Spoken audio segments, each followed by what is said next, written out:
Hello Internet, in this video I will show you how I made this set of shelves at the access point for the irrigation control for AT&T, the phone, and for the internet and our router, and transformed this wall from looking like this into looking like this. Keep watching.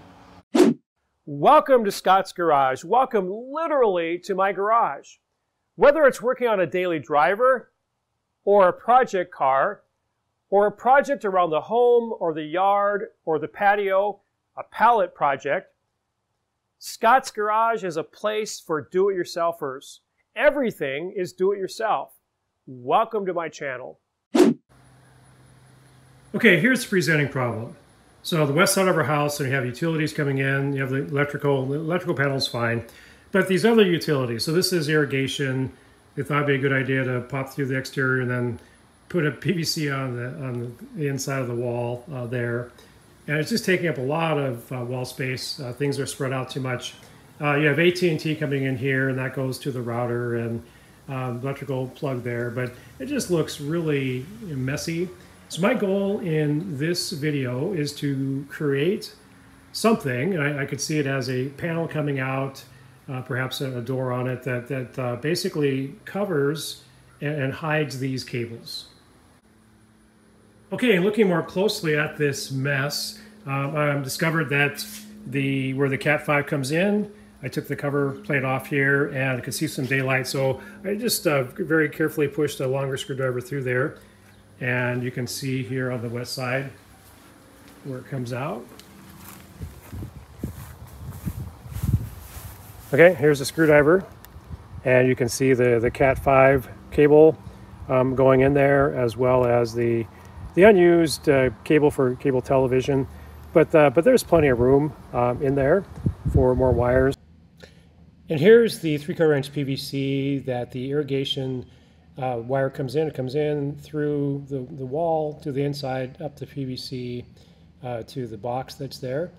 I'm going to see just how tight and firm this is, if it's glued in or not, and hopefully be able to take it apart and just reroute the wire from down here and pull over here, perhaps follow this pipe up, and then into this hole. We'll see.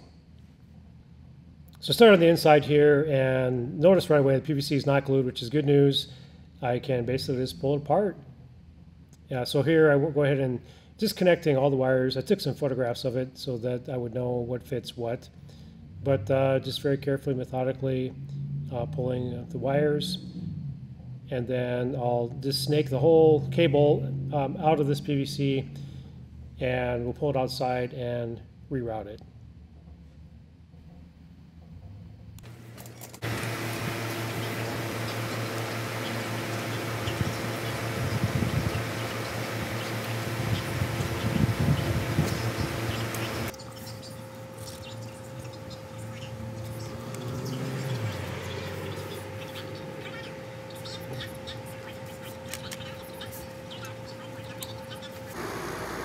Okay, here's what I came up with here. So I was able to reroute the line to this point.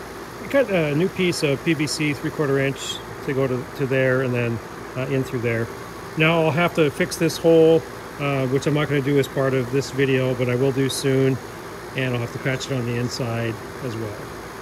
Now, I didn't have as much cable length as I was hoping for, so I had to put the irrigation box just right above the Cat 5 entrance, and that's the same entrance for the irrigation control, but it all worked out really well.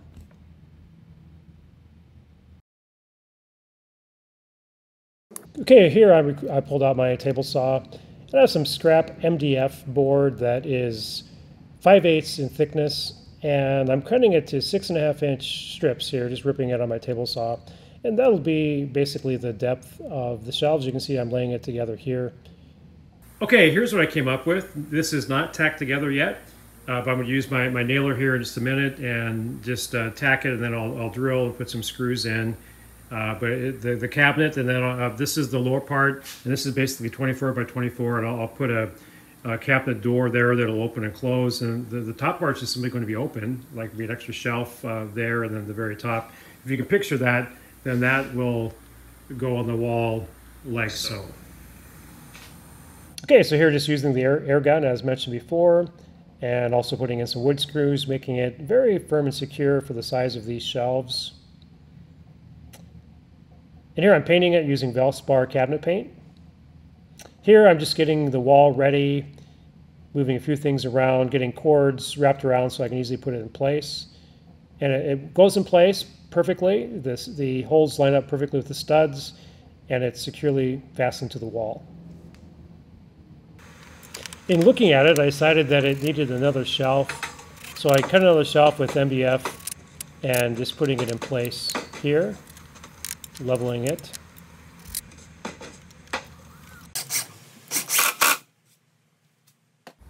Okay, let me give you a little detail here of how I secured this to the wall.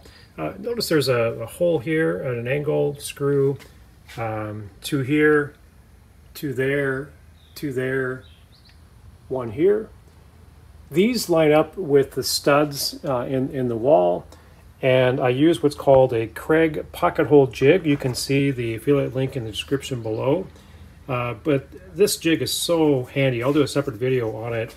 But when this was off, I used that, and basically it's a special drill bit that only goes so far. You adjust the depth of it, and it just creates a perfectly angled hole for the screw, and it attaches things like this very securely.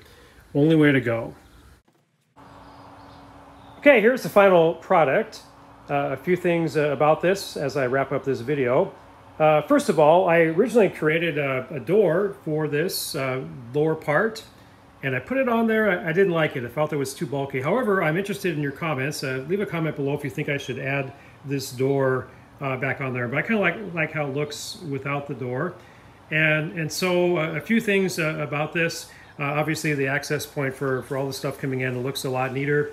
Where the Cat 5 cable comes in, I completely changed that. I created my own. This is just a piece of hardboard. I had a grommet from a '69 Mustang that worked really well for the Cat 5 coming in. It looks a lot neater. I added a power strip, and the power strip also then I can plug my phone in, so it's like a charging station there. Plus a couple of shelves just for some memorabilia. Now, if you got any value at all from this video, please give me a like. It costs you nothing, but it's a great value to me.